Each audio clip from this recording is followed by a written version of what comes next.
दोस्तों, ये कहानी है उन कैदियों की जिन्होंने दुनिया की सबसे ताकतवर और होशियार सेना को चकमा दे दिया, लेकिन उनके बदले न जाने कितने लोगों को अपनी जान दांव पर लगानी पड़ी। तो कहानी शुरू होती है, हिटलर का दौर चल रहा है। बेगुनाहों को उनके घर से बाहर निकालकर बेवजह मारा जा रहा है, और वो भी पूरी दुनिया के सामने। लेकिन किसी की हिम्मत नहीं थी कि कोई इस चीज के ऊपर उंगली उठा सके, क्योंकि अगर उन्होंने ऐसा किया तो उनका पूरा देश नक्शे से गायब हो जाएगा। इन्होंने जर्मनी में ही कई जगहों पर ऐसे कैंप बना रखे हैं जिसमें किसी के जाने का मतलब था कि उनकी मौत तय है, और खासकर ज्यूस लोगों को जिनसे हिटलर की खास दुश्मनी थी।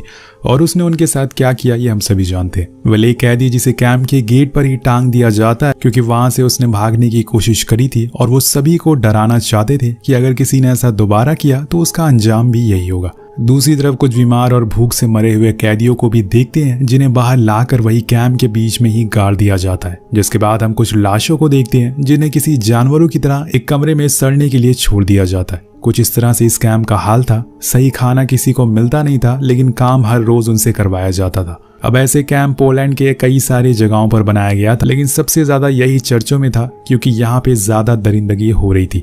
अगले सीन में हम हजारों की तादाद में नए कैदियों को देखते हैं जो अभी अभी इस कैंप में लाए गए। सबसे पहले तो उनके बाल काटे जाते हैं, जिसके बाद उन्हें दूसरे कपड़े दिए जाते हैं, और सभी को उनके नंबर दिए जाते हैं, क्योंकि इस जगह पे लोगों को उनके नाम से नहीं बल्कि उनके नंबर से पहचाना जाता है। ऐसा इसलिए होता है क्योंकि कैदियों की तादाद काफी ज्यादा थी, और ऐसे में इतने लोगों का नाम याद रख पाना आसान नहीं था। इसी में से हम दो लोगों को देखते हैं जिनके नाम थे फ्रेडी और वॉल्टर। ये भी आम कैदियों की तरह ही थे, लेकिन इनके अंदर शुरू से ही यहाँ से भागने का जुनून है। उन्होंने ठान लिया है कि वो यहाँ से भाग कर रहेंगे, और इसी बारे में वो कई दिनों से आपस में बातचीत भी करते रहते हैं। अब एक दिन वो अपने इस काम को अंजाम भी दे देते हैं। उस दिन वो दोनों काम से जल्दी आ जाते हैं, और फिर जॉन को, जो कि उनका ही साथी है, उनकी मदद से वो एक बंकर में जाकर छुप जाते हैं, जो कि उसी कैंप में बना हुआ है, जो कि कई दिनों की मेहनत से बनाया गया है। अब वो उसके अंदर चले जाते हैं। इसी दौरान हम फ्लैशबैक में जाते हैं, उन तीनों को देख पाते हैं जो उसी लाश वाले कमरे में बैठकर प्लानिंग कर रहे थे कि आखिर उन्हें जाना कहाँ है और वो कैसे कैसे यहाँ से बाहर निकल सकते हैं। जॉन, जो कि उनके काफी करीब था, वो उन्हें बताता है कि तुम लोगों को कितने दिनों तक बंकर में रहना है और फिर यहाँ से बाहर निकलकर किसके पास जाना है। कहानी एक बार फिर से प्रेजेंट में आती है, जहाँ पर सभी कैदी अब काम से वापस आ रहे हैं और उनकी हाजिरी लगती है। उसी में से जेलर को पता चलता है कि बैरक नंबर 9 में से 2 कैदी गायब हो चुके हैं। ये पता लगते ही वो बौखला जाता और सबसे पहले तो उस बैरक के हेड को बुलाता है और उनसे इस बारे में पूछता है, लेकिन उसके कुछ पता नहीं था, तो वो उसे इतना मारता है कि वो मर ही जाता है। जिसके बाद वो सभी कैदियों से भी पूछता है, लेकिन उन्हें भी कुछ पता नहीं था। तब वो सारी पेट्रोलिंग वाले कुत्तों को ऑर्डर दे देता है ताकि वो जल्दी से उन्हें ढूंढ सके। लेकिन जर्मन ज्यूस कैदियों को वहीं खड़े रहने को कहते हैं और बैरक नंबर 9 के लोगों से पूछताछ भी करते रहते हैं, लेकिन किसी को कुछ पता नहीं था। जिसके बाद उन्हें वहीं रात भर खड़ा हुआ छोड़ दिया जाता है, और वो भी इतनी ठंड में। अब कितने कैदियों को तो उनके कपड़े भी नहीं दिए जाते, उन्हें ऐसे ही बिना कपड़े के ठंड में रहने को बोल दिया जाता है, और अब अगले दिन का वेट किया जाता है। अगर वो कुछ नहीं बताते तो वो कुछ लोगों को जंगल में ले जाकर उन्हें जिंदा ही गाड़ देते हैं, और बस उनकी गर्दन ही बाहर रखी जाती है। फिर उनसे वही 2 लोगों के बारे में पूछा जाता है, लेकिन जब उन्हें कुछ पता ही नहीं होगा तो आखिर में बताएंगे क्या। और इस बात से वो ऑफिसर और ज्यादा गुस्सा हो जाता है। वो उनके सरों पर घोड़े चलवा देता है, जिससे कि वो सभी मारे जाते हैं। अब इसके बाद वो वापस आता है और उन्हीं खड़े हुए कैदियों से फिर से पूछने की कोशिश करता है, लेकिन ये तीनों भागने वाले थे, ये किसी को भी पता नहीं था। इसलिए सभी कैदी वही जवाब देते हैं कि उन्हें पता नहीं है, और उसी खड़े हुए कैदियों में से कई तो वहीं गिरकर मारे जाते हैं ठंड की वजह से, लेकिन उन्हें वहां से उठाया तक नहीं जाता। और वहीं अंदर ऑफिसर के दिमाग में खलबली मची हुई थी। उन्हें जल्द से जल्द उन कैदियों को ढूंढना है, क्योंकि अगर इस बारे में ऊपर बैठे लोगों को पता चल गया तो वो इन ऑफिसर को छोड़ेंगे नहीं, और इसीलिए अगले दिन ही छानबीन तेज कर दी जाती है। लेकिन वो दोनों अभी भी उस लकड़ी के बने हुए बंकर के नीचे छुपे हुए थे। पिछले कई दिनों से उन्होंने ना तो कुछ खाया था और ना ही पिया था, लेकिन आजादी के जज्बे ने ही उन्हें बस जिंदा रखा हुआ था। तभी उनके पास एक कुत्ता आ जाता और गुर्राने लगता है, लेकिन उसे पता चल चुका था कि जरूर कोई ना कोई यहाँ पे मौजूद है। लेकिन यह बात उसका हैंडलर समझ नहीं पाता और वो उसे लेकर वहां से चला जाता है। कुछ इस तरह से इन दोनों की जान बच पाती है। अब ऐसे ही कई दिन बीतने लगते हैं, लेकिन किसी को कुछ पता नहीं चल पा रहा। उन ऑफिसर को जरा भी अंदाजा नहीं था कि वो कैदी बाहर नहीं बल्कि कैंप के अंदर ही छुपे हुए। वहीं दूसरी ओर हम एक जर्मन ऑफिसर को देखते हैं जो एक कैदी को पकड़ कर लाता है, और वो उससे कहता है कि मैं जानता हूं कि तुमने ही उन दोनों को यहाँ से भागने में मदद करी है, लेकिन मैं तुम्हें इतनी आसानी से नहीं मारूंगा, बल्कि मैं तुम्हें हर रोज थोड़ा थोड़ा मारूंगा। दरअसल वो उसे बस डराना चाहता था, जिससे कि वो उनके बारे में सब कुछ बता दे। तब तक वहां पे कुछ ट्रक्स आ जाते हैं जिसमें बहुत सी औरतें और बच्चे थे। जिन्हें अब यहाँ पर कैद करके रखा जाएगा। लेकिन उन्हीं में से कुछ लोग भागने लगते हैं और उन पर अंधाधुंध गोलियां चलना शुरू हो जाती है, जिसमें कई सारे लोग मारे जाते हैं। लेकिन उन्हें कम से कम एक आसान मौत मिल गई थी। यहाँ रहते तो हर रोज थोड़ा थोड़ा करके मरते। अब कहानी आगे बढ़ती है और यहाँ हम बैरक नंबर 9 के कैदियों को देखते हैं, जो अभी भी उसी जगह पर खड़े हुए थे। बाकियों को तो भेज दिया गया था, लेकिन उन्हें बिना खाना पानी के वहीं खड़ा रखा गया था। पर कुछ देर बाद वहाँ एक ऑफिसर आता और वो उन सभी को काम पर भेज देता है। लेकिन उसके जाने के बाद हम 3 लोगों को देखते हैं जो वहीं पर पड़े हुए थे। उनकी भूख और ठंड से मौत हो चुकी थी। अब जिस जगह पर फ्रेडी और वॉल्टर रह रहे थे वो असल में लकड़ी रखने की जगह होती है, जिसके नीचे ही ये लोग छुपे थे। लेकिन अब वो देखते हैं कि वहाँ पर और लकड़ियाँ लाई जा रही है और उनके ऊपर रखी जा रही है। इस बात से वो डर जाते हैं, क्योंकि अगर ज़्यादा लकड़ियाँ हो गई तो वो बाहर निकल नहीं पाएंगे और यहीं मारे जाएंगे। इसलिए उन्हें अब सही समय देखकर यहाँ से जल्द निकलना होगा, क्योंकि कुछ ही दिनों में बर्फ गिरने वाली है और ऐसे में लकड़ियों का बोझ काफ़ी ज़्यादा हो जाएगा। इधर सभी कैदी काम से वापस आ जाते हैं और उन्हें अपने कैंप में भेज दिया जाता है। लेकिन वो बैरक नंबर 9 के लोगों को फिर से वहीं खड़ा कर दिया जाता है, उसी खून जमा देने वाली ठंड में। लेकिन यहाँ वो ऑफिसर हार नहीं मान रहा था। वो हर रोज़ वही चीज़ करता है जिससे कि वो कैदी डर जाए, उनके बारे में बता दे। यहाँ तक कि वो उनके सामने एक ज्यूस को ला कर खड़ा कर देता है और कहता है कि मैं इसे यहीं मार दूंगा अगर किसी ने कुछ नहीं बताया। अब वो उसको मार भी देता है। 3-4 कैदियों को तो वो फांसी पर भी चढ़ा देता है। लेकिन इन सब चीज़ों से कोई फर्क नहीं पड़ रहा था। उसकी सारी कोशिशें नाकाम होती जा रही थी, इसलिए वो अब और ज़्यादा चिड़चिड़ा हो गया था। वहीं दूसरी ओर हम फ्रेडी और वॉल्टर के बंकर में कुछ हलचल देखते हैं। उन्होंने ठान लिया था कि आज ही रात वो यहाँ से भाग जाएंगे। वो इस छोटी सी जगह पर नहीं गुजारा कर सकते थे। अब वो धीरे धीरे कोशिश करना शुरू करते हैं, लेकिन उन्हें जिस बात का डर था वही होता है।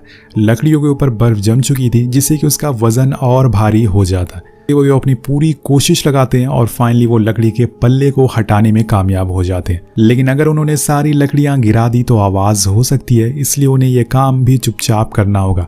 वो धीरे धीरे उस छोटी सी जगह से बाहर आते हैं और फिर रेंगते हुए वहां से बाहर आने की कोशिश करते हैं। उन्होंने बहुत कम कपड़े पहन रखे थे, इसलिए उन्हें ठंड लगना शुरू हो जाती है। लेकिन इस समय उनके दिमाग में बस एक ही ख्याल था कि कैसे भी करके वो इस जगह से बहुत दूर चले जाएं, क्योंकि थोड़ी ही देर में सुबह होने वाली है। और सुबह जब जर्मन्स इन हटी हुई लकड़ियों को देखेंगे तो उन्हें पता चल जाएगा कि वो दोनों यहीं पर छुपे थे और वो फौरन अपनी आर्मी को इनके पीछे लगा देंगे।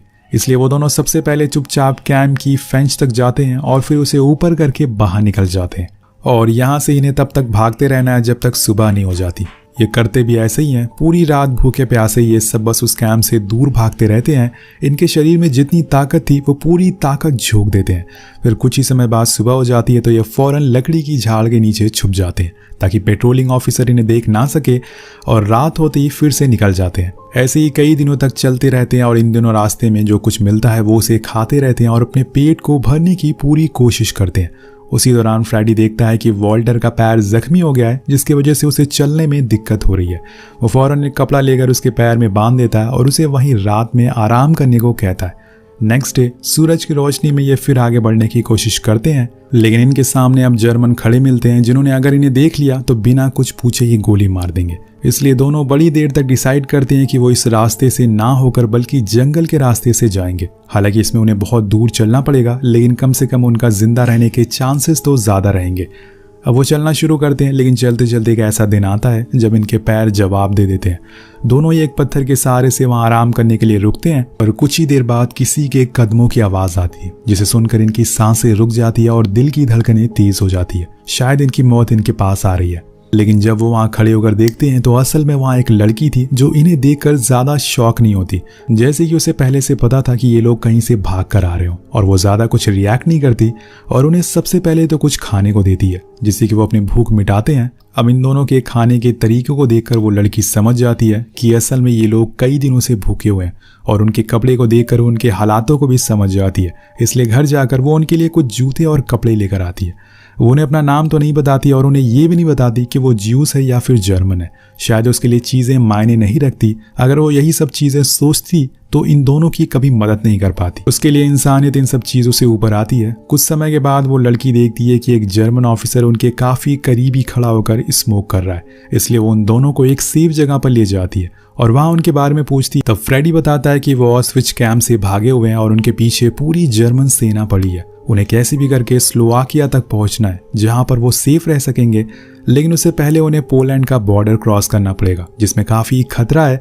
तो वो लड़की अपने दोस्त से बात करती है और उसे इन लोगों के बारे में बताती है।